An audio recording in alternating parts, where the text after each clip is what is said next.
மீண்டும் ஒரு மக்கள் நல கூட்டணி உருவாக போகிறதுன்ற ஒரு செய்தி எல்லாம் வந்துட்டு இருக்கு சார். இதுவும் ஒரு ஏசியமா தான். எப்படி அண்ணாமலை புது கட்சி தொடங்குறாருன்னு சொல்றாங்களோ, அந்த மாரி தான் இது ஒரு செய்தி பரவுது. அன்னைக்கு விஜயகாந்த வச்சு மக்கள் நல கூட்டணி, இன்னைக்கு விஜய வச்சு ஒரு மக்கள் நல கூட்டணி.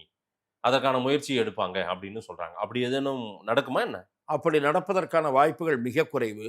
ஆனால் தமிழக அரசியலில் அவ்வாறு ஒரு கூட்டணி உருவானால் அது திருப்பத்தை ஏற்படுத்துகிற கூட்டணியாக இருக்கும்.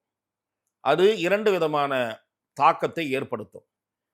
தமிழக அரசியலில் திராவிட முன்னேற்றக் கழகத்திற்கு என்ன பலம் இருக்கிறது, அண்ணா திராவிட முன்னேற்றக் கழகத்திற்கு என்ன பலம் இருக்கிறது என்பதை வெளிப்படுத்துவதற்கு அது உதவும்.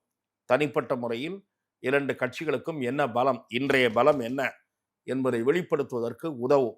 அது முதல் தாக்கம். 2வது தாக்கம், தமிழக அரசியல் கூட்டணி ஆட்சியை நோக்கி நிச்சயம் நகரும். அப்படி ஒரு அணி உருவானால் 2026 தமிழகத்தில் கூட்டணி ஆட்சி அமைவது உறுதி. அது தேர்தலுக்கு முன் சேருகிற கட்சிகள் தேர்தலுக்கு பின் நிலையை மாற்றிக்கொள்ளக்கூடிய வாய்ப்பையும் ஏற்படுத்தும். வரலாறே இல்ல சார் தமிழ்நாட்டுல. அதுக்கான தேவையும் இல்ல நான் சார். என்ன சொல்றேன், இன்றைய இல்ல, சூழ்நிலையில இல்ல, தேவையில்லை நீங்க சார். என்ன எதுக்கு தேவையில்லை, தேவை? தேவையில்லை, எதுக்கு தேவை? எது கூட்டணி ஆட்சி? ஊழல் மந்திரி குறைவதற்கு. சார், நான் சென்ற விவாதத்திலே நம்ம விரிவா பேசியிருக்கோம். தேவையில்லை என்பதை நீங்கள் முடிவு செய்ய முடியாது. மக்கள் முடிவு செய்து விட்டா என்ன பண்ணுவீங்க?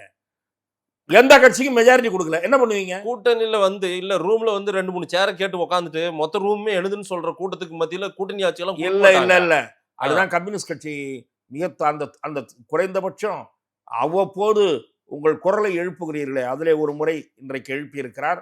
அந்த துணிச்சலை நான் வரவேற்கிறேன். தோழர் சண்முகம் அவர்கள் இன்றைக்கு ஒரு வார இதழுக்கு அளித்த நேர்காணல்ல சொல்லியிருக்காரு, திமுக தனித்து நின்று வெற்றி பெற முடியாது. அதான் எங்களுக்கு சவால் தானே அது. எங்களுக்கு சார், நான் என்ன சொல்றேன், அதே மாதிரி அவர் சொல்றாரு. இருங்க சார், நான் சொல்றது ஒரு ஆகப்பெரிய கட்சிக்கு நேரடி சவாலா இல்லையா இது?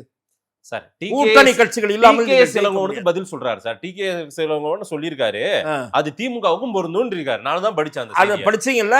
நான் என்ன சொல்றேன், இந்த மாதிரி பேசுகிற துணிச்சல் கூட சேர்க்கிற கட்சிகளுக்கு இன்னைக்கு வந்துச்சு. அதுவே வரவேற்புக்குரியது.